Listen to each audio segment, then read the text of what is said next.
할렐루야. 오늘 아침 하나님께 예배하는 여러분들을 축복합니다. 오늘도 하나님의 인도하심과 하나님의 은혜가 여러분들의 삶에 충만하시기를 소망합니다. 기도하겠습니다. 아버지 하나님, 오늘도 우리를 지켜주시고 이 새로운 날을 주셔서 하나님께 예배함으로 시작하게 하심을 감사합니다.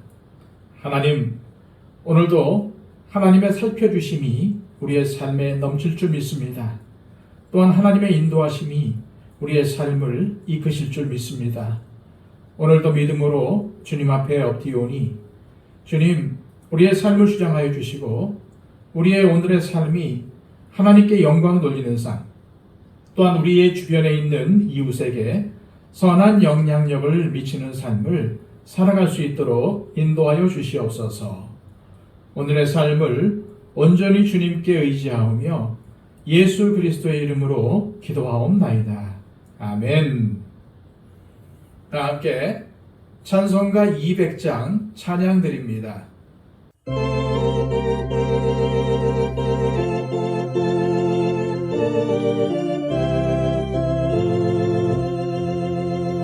달고 묘한 그 말씀 생명의 말씀은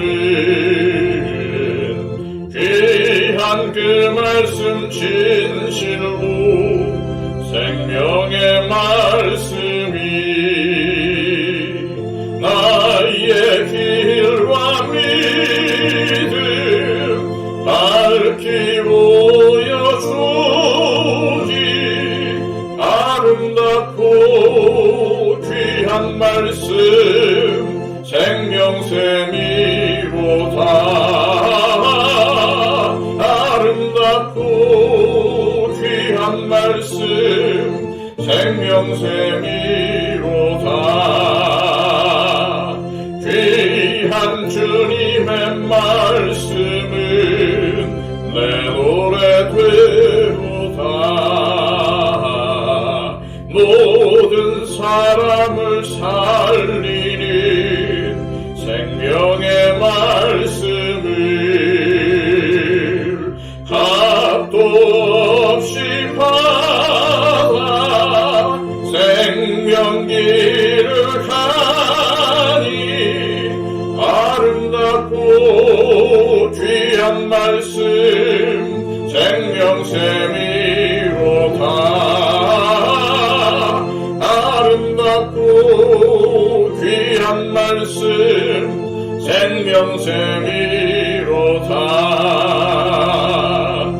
널리 울리어 퍼지는 생명의 말씀은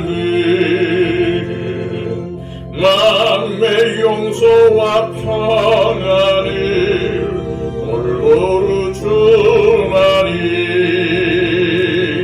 다만 예수 말씀 듣고 보를 받네.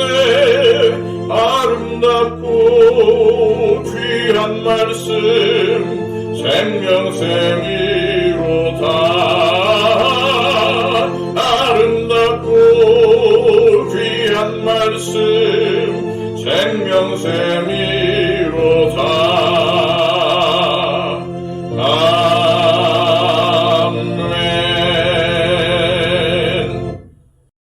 이 시간 우리에게 주시는 하나님의 귀한 말씀은 구약성경 잠언 22장 16절에서 29절까지의 말씀입니다.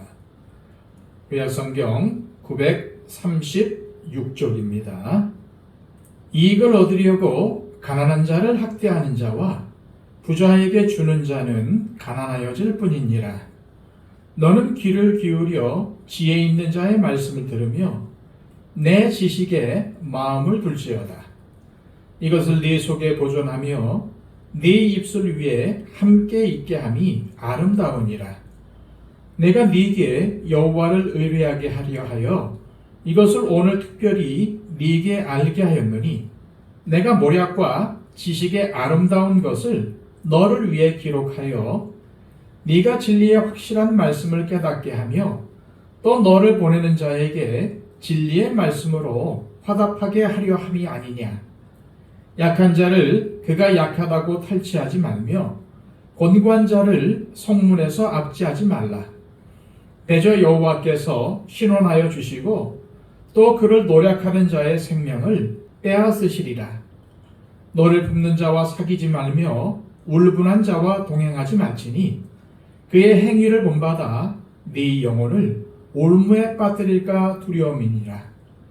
너는 사람과 더불어 손을 잡지 말며 남의 빚에 보증을 서지 말라. 만일 갚을 것이 네게 없으면 네 누운 침상도 빼앗길 것이라. 네가 어찌 그리하겠느냐. 네 손조가 세운 옛 지계석을 옮기지 말지니라. 네가 자기의 일에 능숙한 사람을 보았느냐. 이러한 사람은 왕 앞에 설 것이요 천한 자 앞에 서지 아니하리라. 아멘. 오늘 저번 말씀에는 지혜 있는 자의 말씀, 다시 말해서 하나님의 말씀을 대하는 자세에 대하여 다루고 있습니다. 17절입니다. 너는 귀를 기울여 지혜 있는 자의 말씀을 들으며 내 지식에 마음을 둘지어다. 여기서 귀를 기울인다는 것은 말씀을 잘 듣기 위해서 몸을 낮추는 것을 의미합니다. 하나님의 말씀은 그냥 들리니까 듣는 것이 아닙니다. 사도행전에 나오는 베레아 사람들처럼 그것이 그러한가 하여 눈을 빛내며 온 마음을 다해서 들어야 하는 것입니다. 그리고 그런 후에 어떻게 해야 합니까? 말씀을 마음에 두어야 합니다. 여호수아 1장 8절에는 이렇게 기록이 되어 있습니다. 이 율법책을 네 입에서 떠나지 말게 하며 주야로 그것을 묵상하여 그 가운데 기록한 대로 다 지켜 행하라. 그리하면 네 길이 평탄하게 될 것이라. 네가 형통하리라. 우리가 말씀을 묵상해야 하는 이유는 여호수아의 말씀처럼 하나님의 말씀을 묵상하고 그 말씀대로 행할 때 하나님께서 우리의 길을 평탄하게 하시며 형통하게 하시기 때문입니다. 다시 말해 하나님의 말씀을 마음에 둔 사람을 하나님께서 복 주신다는 말씀입니다. 그렇습니다. 하나님의 말씀을 귀를 기울여 듣고 그 말씀에 마음을 두고 살아갈 때 우리는 어디에 있든 무슨 일을 하든 승리할 것이며 하나님의 영광을 드러내게 될 것입니다.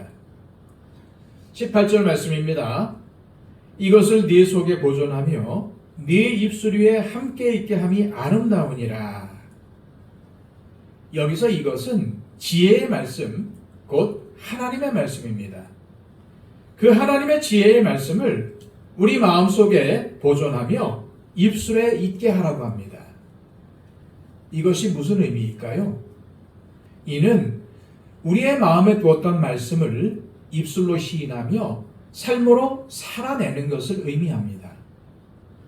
성경은 특히 잠언의 말씀은 우리의 마음에 쌓은 것이 말과 행동으로 나타난다고 했습니다. 다시 말해서 우리 마음에 있는 것들이 삶을 통해서 드러난다는 것입니다. 그러므로 우리의 마음에 하나님의 말씀으로 채워져 있다면 당연히 우리의 삶은 하나님의 말씀대로 살아갈 수밖에 없는 것입니다. 이것이 바로 잠언이 강조하는 지혜로운 자로 삶을 살아가는 비결입니다. 다시 정리하면 우리가 여호와를 경외하는 지혜로운 삶을 살아가기 위해서는 무엇보다 하나님의 지혜의 말씀을 귀 기울여 듣고 마음에 보존해야 합니다. 그리고 그 말씀이 우리 입술의 열매가 되도록 그 말씀대로 살아가야 합니다. 계속해서 잠언의 말씀은 우리가 하나님의 지혜의 말씀을 귀 기울여 듣고 그 말씀대로 살아야 하는 이유에 대해서 가르칩니다. 19절에서 21절까지의 말씀입니다. 내가 네게 여호와를 의뢰하게 하려 하여 이것을 오늘 특별히 네게 알게 하였노니 내가 모략과 지식의 아름다운 것을 너를 위해 기록하여 내가 진리의 확실한 말씀을 깨닫게 하며 또 너를 보내는 자에게 진리의 말씀으로 화답하게 하려 함이 아니냐. 여기서 모략과 지식의 아름다운 것, 진리의 확실한 말씀, 진리의 말씀이란 모두 하나님의 말씀을 의미하는 것입니다. 그런데 이러한 하나님의 지혜의 말씀을 귀 기울여 듣고 그 말씀을 마음에 보존하여 입술 위에 있게 하고 말씀대로 살아가야 하는 이유는 너를 보내는 자에게, 다시 말해서 우리에게 진리에 관해 묻는 사람에게 바른 대답을 하기 위해서라고 우리에게 가르칩니다. 더 쉽게 말하면 우리는 진리의 말씀, 생명의 말씀인 하나님의 말씀을 올바로 깨달아 알 책임이 있습니다. 그리고 그 말씀대로 살아서 하나님의 말씀이 참 진리라는 사실을 세상 사람들에게 알려야 한다는 것입니다. 그렇습니다. 우리 신앙생활에서 다른 길은 없습니다. 우리는 오직 말씀을 주야로 묵상하며 그 말씀을 마음에 새기고 그 말씀으로 삶을 살아가는 것 외에는 다른 길이 없다는 말입니다. 그리스도인으로서 우리의 선한 영향력은 모두 여기서 나오는 것입니다. 우리의 삶이 달라지는 것도 바로 여기서 나오는 것입니다. 오늘 말씀은 하나님의 말씀으로 변화된 지혜로운 사람이 어떻게 살아가야 하는지에 대해서도 말씀하고 있습니다. 22절, 23절입니다. 약한 자를 그가 약하다고 탈취하지 말며 곤고한 자를 성문에서 압제하지 말라. 대저 여호와께서 신원하여 주시고 또 그를 노력하는 자의 생명을 빼앗으시리라. 여기서 약한 자는 물질적으로 가난하고 힘이 없어 고통받고 압제받는 사람을 의미하고, 곤고한 자는 억울하게 피해를 보는 사람을 의미합니다. 그리고 탈취하고 압제한다는 말은 가난하고 힘없는 사람들을 함부로 대하고 빼앗는 행위를 의미합니다. 그런데 하나님은 약한 자와 곤고한 자를 신원하신다고, 돌아보신다고 말씀하고 있습니다.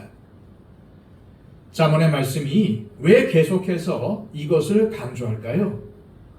그 이유는 이웃에게 나누어 주고 베풀어 주고 공정하게 사람을 대하는 것이 바로 하나님의 형상으로 창조된 인간이 살아야 할 인간다운 삶이며 하나님께서 복 주시는 삶이기 때문입니다. 이 사실을 기억하시기 바랍니다. 오늘 말씀은 또한 지혜로운 사람이 가져야 할 성품에 대해서도 말씀하고 있습니다. 24절, 25절입니다. 노를 품는 자와 사귀지 말며 울분한 자와 동행하지 말지니 그의 행위를 본받아 내 영혼을 올무에 빠뜨릴까 두려움이니라. 노를 품는 자와 울분한 자는 모두 자기 감정을 다스리지 못하고 사소한 일에도 쉽게 화를 내는 사람을 가리킵니다. 쉽게 화를 내고 감정을 다스리지 못하는 사람은 항상 남들과 쉽게 충돌하고 다툼을 불러일으키게 됩니다. 오늘 말씀은 우리가 그런 사람이 되어서는 안 된다는 경고와 함께 노를 품는 자와 사귀지도 말고 동행하지도 말라고 가르칩니다. 왜 그래야 합니까? 그 이유는 우리가 그들의 행위를 본받아 우리의 영혼을 올무에 빠뜨리게 할 수도 있기 때문입니다. 우리가 알다시피 화는 쉽게 전염되는 특징이 있습니다.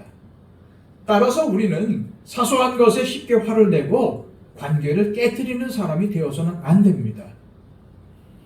오늘 우리에게 주신 말씀을 귀 기울여 듣고 마음에 깊이 새기고 마음속에 보존하여 그것이 우리의 삶의 열매로 나타나는 놀라운 역사가 우리의 삶에 임하기를 소망합니다. 하나님의 말씀은 그저 좋은 말씀이 아니라 생활이기 때문입니다. 그래서 우리는 오늘도 말씀을 묵상하고 내일도 말씀을 묵상하며 그 말씀을 마음에 새기고 입술의 열매가 되도록 삶이 되도록 살아가야 합니다.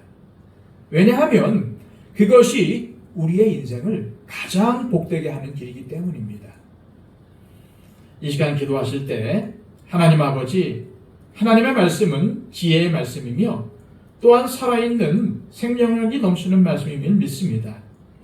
말씀을 날마다 귀 기울여 듣고 묵상하여 마음에 새기게 하시고 그 말씀이 우리의 입술의 열매, 삶의 열매로 나타나 우리 주변에 믿는 사람들에게는 힘과 용기를 주며 안 믿는 사람들에게는 하나님의 말씀이 진리라는 도전을 줄 수 있게 하옵소서. 기도하시기를 바랍니다. 111 기도를 통해서 우리 주변에 있는 사람들을 위해서 중보해 주시기를 바랍니다. 다 함께 기도하겠습니다.